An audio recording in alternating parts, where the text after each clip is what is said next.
Fight fans, welcome back to Curl Peruse MMA. Today we got a special guest for you. My guest, two-time UFC champion, did at 205, did at heavyweight. He is a commentator. He's one of the best to do it. Now he's a coach. Been coaching high school kids for a while. Now he's coaching one of the best regional and young pro teams in the sport. He is DC. He is Mr. Daniel Cormier. Coach, what's going on? What's up, buddy? How you doing, man? We're just getting done with our bike. It was a grind. We're working them. Man, I obviously think since I started my team, my beard's gotten grayer. I look like Deion Sanders. There you go. You started at a time, DC. The sport wasn't what it was today. 20, 25 years ago, people were calling this human cockfighting. It wasn't legal in every single state. It was hard to find high-level training. You're offering guys opportunities in the regional scene, young in their pro careers, to be an elite team, to be exposed to elite facilities, to have that pathway that you guys in your generation didn't have when you started the sport. What's it like now to be in that role? So I got lucky, right? Because that was like the best thing about my career. It only was 10 years. So when I started in 2009, 10, I was able to go into the greatest gym in the world, and that's AKA, right? I still believe that AKA, what we had, will never be replicated. And it's a place that holds a special place in my heart. That's why our guys still go in there 1 to 2 days a week, because I know what that gym means with my coaches and everything. They gave to me what I'm trying to give back to these kids. Javier Mendez, Bob Cook, Leandro Vera, Rosendo Sant. The way they coach me, I could never repay those guys. So I've taken what they did and what they created, and I've applied it to what I'm doing here with my Academy Fight Club. You just mentioned some legendary coach there, Javi, Rosendo, Bob Cook, obviously been around Habib, his dad. What are some things you take away from their coaching styles that you're implementing to your team? I think that I know how much time and energy they gave to me. And I tried to give the athletes the same time and the opportunities, because I got that. And I also watch my teammates. I watch Khabib and I see what he's doing with his team now out in Dagestan, and with the champions he have in Usman and Islam and Umar, those great fighters. And I watch how he interacts with them. The one thing about Khabib is he's so committed that it'll be a month since he saw his family, because he's been so busy with those guys. I think time is the most important thing you can give athletes, especially as they're starting their careers. And I've got like a great mix, man. I've got some guys in the UFC. We were 3-0 this year on the Contender Series. We had a kid losing the finale of The Ultimate Fighter. Obviously, Finney, Jeff, Big Jeff is about to fight soon, Jeff Creighton, and he's on the verge. Chapeline's on the verge. We have so many guys on the verge. So we have a great mix of guys that are right there, but we also have a great group of young guys that I'm going to be responsible for building from the ground floor. And I think that's what I'm most excited about seeing guys like Trey Orlando and seeing guys like Tony Andrade whenever they get to the show, knowing that I played a part in that from the very start. So many people are watching this sport in this day and age. Very few people understand what's it like to be a professional fighter. Obviously, when you're battling it out in the regional scene, you're not making Conor McGregor money. A lot of these guys have those 9-to-5 jobs. You stay up late, you wake up early, you miss birthdays, weddings, Thanksgivings, dinners. You sacrifice everything, maybe, for the opportunity to find one of the biggest shows of the world. How do you motivate and get your guys through these sacrifices? Well, we're lucky, man. We're lucky. We have a very unique situation. I have a great friend named Tom Underwood at Anderson Ord. They are my sponsor in my apparel. And what he does is he helps them, right? He helps them with food. So he's helping provide food for these guys. So that's one thing that they don't have to deal with as they get ready to embark on their careers. And also housing. We figured out situations here in town to help the guys with housing and staying whenever they come into fight camps. So we've been able to take a couple of the biggest things off of their plate that allows them to be more full-time athletes. So I think that our guys have an ability to improve faster because they're not dealing with all the other things outside of the octagon that most, when they're starting their careers, have to. And I've also got something very big in the works that I'm right across from crossing the line. And if I do, it'll be very, very good.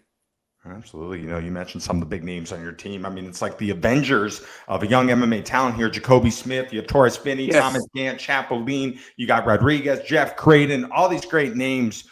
For you, what is this team capable of? What are your expectations? I believe that with those guys, right? I think Tommy Gant's a real problem. I know Jacoby Smith is a real problem. I think that Finney's going to be a real problem because of what he's learning here. I think that they're going to continue to grow. And we have young amateur guys like German Doyev. We have a kid named Dmitrijov that is just amazing. And it's just a matter of when you hear him. Dmitry was a guy that was on the Ukrainian national team wrestling. He's 6-0 right now, fighting in Fury next week, and then he's fighting again in December. So by the time we roll around the contender series, there'll be another guy that's ready to compete at that level. And I believe that when those guys get into the show, it's gonna be a matter of how far they can go. I've interviewed a couple of these guys already, and one thing they're all telling me is they can't take you down. Are you still showing them who's boss? Well, I'm sparring with them, but they don't wrestle me that much. I only one that really tried to take me down was Finney, but I showed his ass real quick. Do you get more nervous watching these guys fight than when you went out there and did it yourself? I tell you, man, I don't, because I don't corner them, right? I sit in the stands and I watch. Uh, yes, very much so.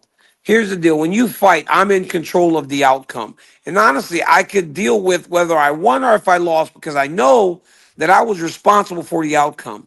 But when you're coaching, those guys have to go out there and they have to perform. If they don't perform, obviously it's on them.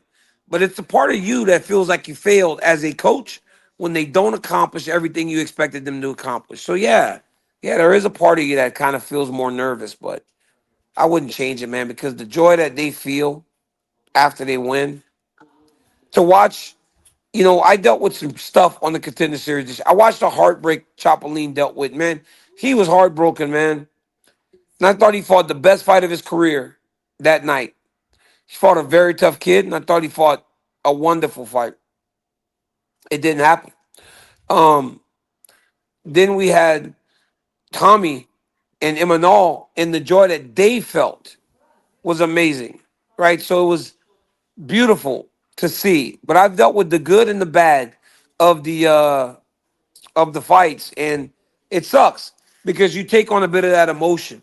And so we got through that. I call it seasons, right? That's my deal. First season was June to September, beginning of October, and we went 13-2, I believe, which is pretty good for a new team starting. And we're starting again this week, where our next season, where we have David fighting, we have German fighting this weekend, we have Dimitri fighting this weekend. Uh, Melsick, get over here. Melsick's fighting December 12th. Melsick, when do you fight? December 13th. We have Dima's gonna fight December 12th. Get over here, boy. Come say hi. Yeah, yes, I'm doing an interview. Look, you know this guy? What's up, guys? Yeah, this guy Mel 6'4". Who you fighting, Mel? I don't know. What's the guy's name? I don't know. Some Brazilian guy. But what's his name though?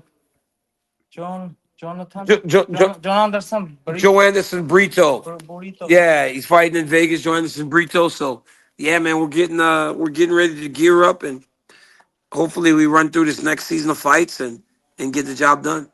Absolutely. You just talked about the joy that you see your teammates have. You've been a guy, you've expressed how much you love this stuff. And this is my last question for you. You've mentioned when you were out there, when you be fighting in the main events, there's not much more that you loved besides fighting. Is that why you always came out to the song right above it? Oh yeah, I loved it. I love fighting.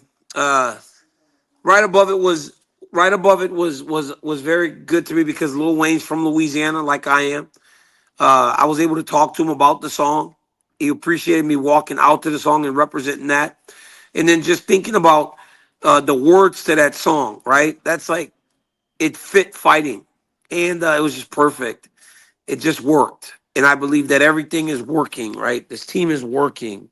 Obviously, my career, my standing in the company, it's all working. And I'm just lucky enough to be able to do what I do. I was blessed with the ability to fight, and somebody taught me And because of all those great coaches, like I said, Javier and Bob and Rosendo and Leandro and Rudy, I need to be giving it back. And I think that's what I'm doing right now. So I'm loving it, man. Loving life. Absolutely. Well, DC, man, thank you so much for taking time of your night to talk to me. I wish you guys nothing but the best. My man, nice to meet you. Absolutely. That's it for us tonight. I'm Carl Peruzza. He is Mr. DC Dan Cormier. That is the Punisher. That's Mr. Torres Penny. Take care, fight fans. My man. Peace.